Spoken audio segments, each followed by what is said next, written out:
एक महिला अपने पति को फ़ोन करती है और एक डिमांड करती है और उससे बोलती है कि जब तुम घर आओ तो ये सामान लेते हुए आना।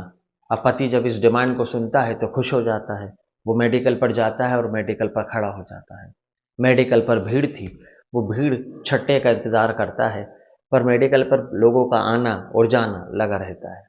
अब काफ़ी देर हो जाती है तो मेडिकल वाला उससे पूछता है कि भाई आप काफ़ी देर से खड़े हुए हैं, आपको क्या चाहिए? तो वो कहता है कि मुझे शक्तिवर्धक गोली चाहिए। मेडिकल वाला दुकान के अंदर जाता है, डब्बा उठाता है, एक रेपर निकालता है और एक गोली का पत्ता उसको देता है।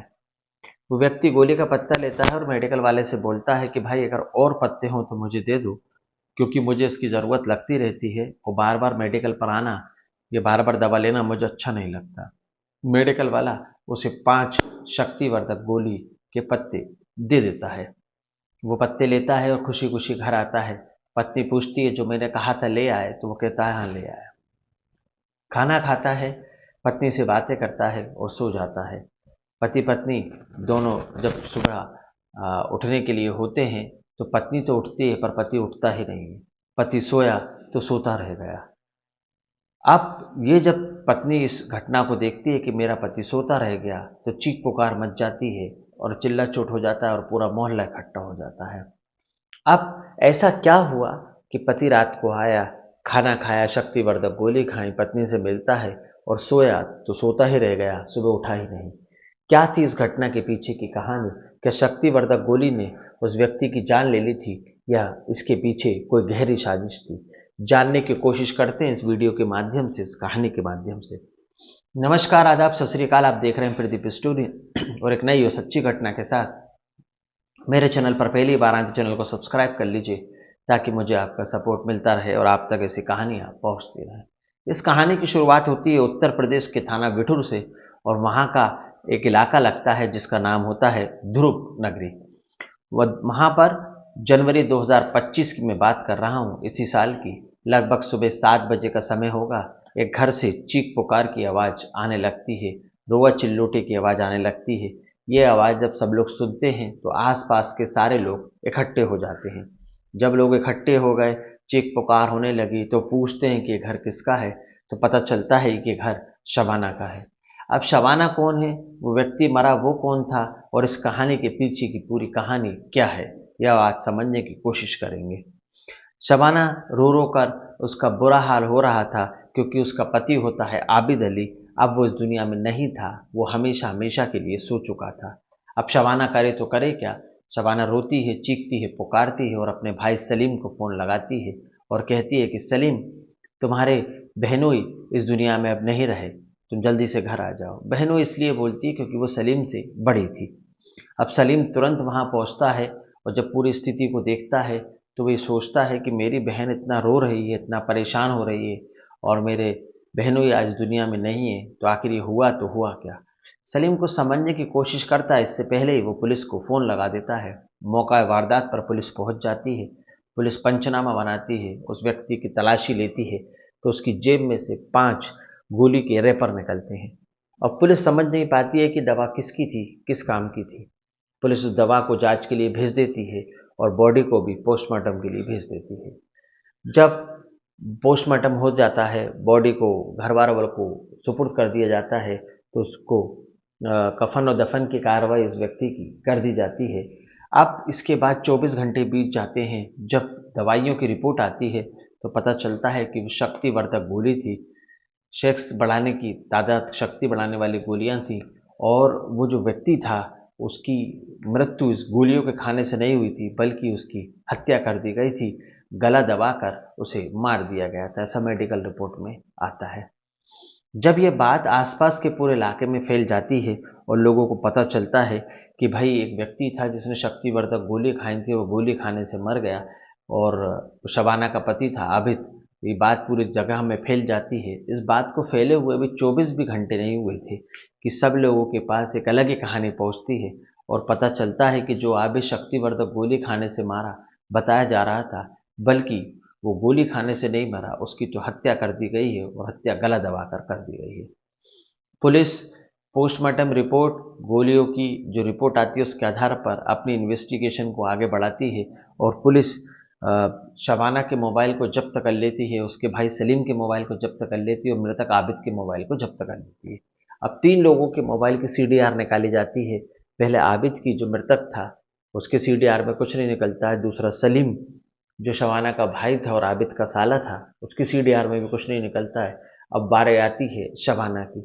शबाना की सीडीआर में जब जांच की जाती है तो पता चलता है कि शबाना के सीडीआर में एक व्यक्ति से लगातार बातें होना पाया गया है।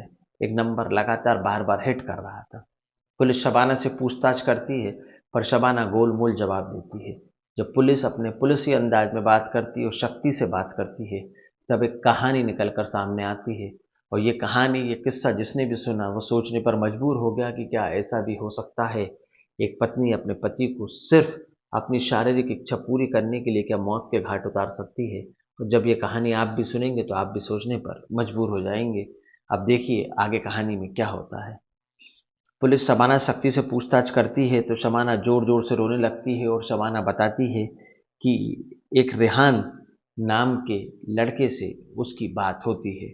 अब पुलिस उस रेहान के नंबर निकालती है, नंबर ट्रेस करती है तो पता चलता है कि रेहान जो है दिल्ली का रहने वाला होता है और वहाँ पर ऑटो चलाने का काम किया करता था। अब सवाल ये उठता है कि कानपुर की रहने वाली शबाना दिल्ली के रहने वाले रेहान से कैसे मिली।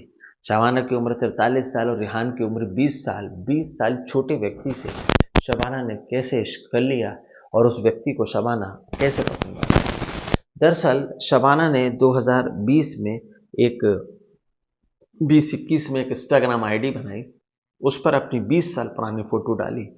आज शबाना की उम्र 43 साल थी। उसने उस समय की फोटो डाली जब वो 23 साल के आसपास थी।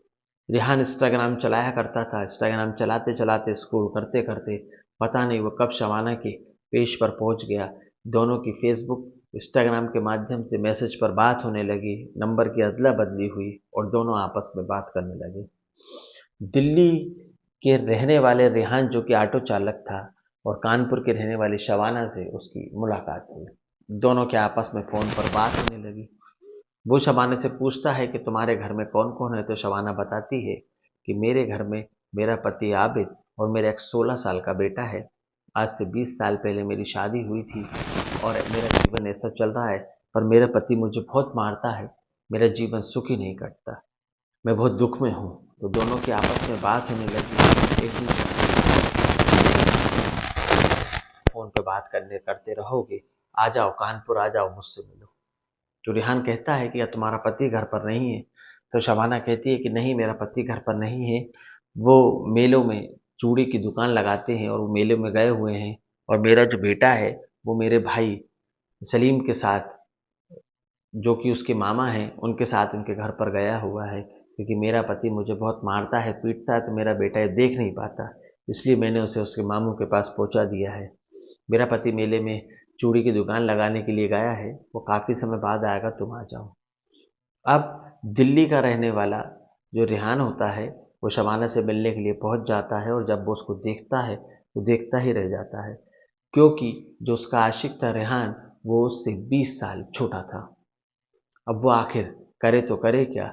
शबाना उससे 20 साल बड़ी थी, पर दोनों में इतना प्यार हो चुका, दोनों में इतनी बातें हो चुकी थी कि उम्र की दीवार उनको रोक ना सकी और दोनों में आपस में संबंध बन गए और ये संबंध लगातार बनते चले गए और दोनों को एक दूसरे से मोहब्बत हो गई।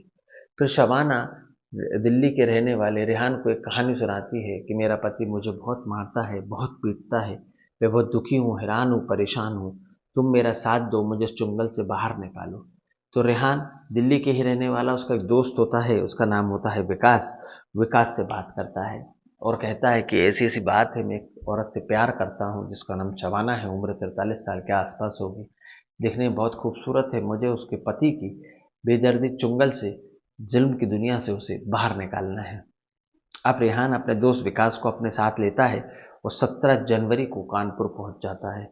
दोनों एक होटल लेते हैं, उस होटल में रुक जाते हैं और अगले दिन 18 जनवरी 2025 को शबाना वहां पहुंचती है। वो रेहान को और विकास को देखकर बहुत खुश हो जाती है। वो सोचती है कि मेरी ज़िंदगी का कांटा निकालने के लिए ये दो लोग मेरी ज़िंदगी में आ गए। वो रेहान और विकास को 30,000 रुपये देती है जिसमें से रेहान 10,000 रुपये रखता है और 20,000 रुपये विकास को देता है। विकास भी 20,000 रुपये लेके खुश हो जाता है कि मैं दिल्ली में एक नया ऑटो खरीद लूंगा और नया ऑटो चलाऊंगा, मेरी ज़िंदगी का भी गुजर बसर होने लगेगा। अभी 18 तारीख हो गई। अब 18 तारीख की रात को 12 बजे के बाद लगभग 19 तारीख लग चुकी थी।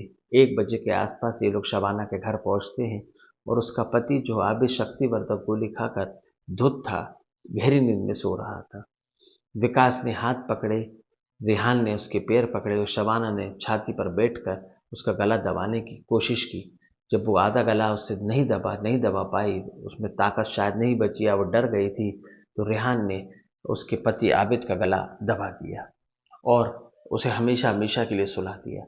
जब सुबह का इंतज़ार करने लगे, सुबह के लगभग 6:30 और 7 बजे, तो दोनों घर से चुपचाप निकल गए और शबाना ने रोना और चिल्लाने का नाटक शुरू कर दिया।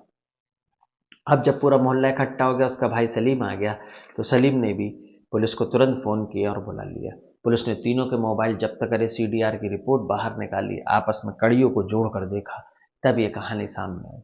शबाना को जब सख्ती से पूछताछ की गई तो उसने अपना एक बालिया जुर्म कबूल कर लिया।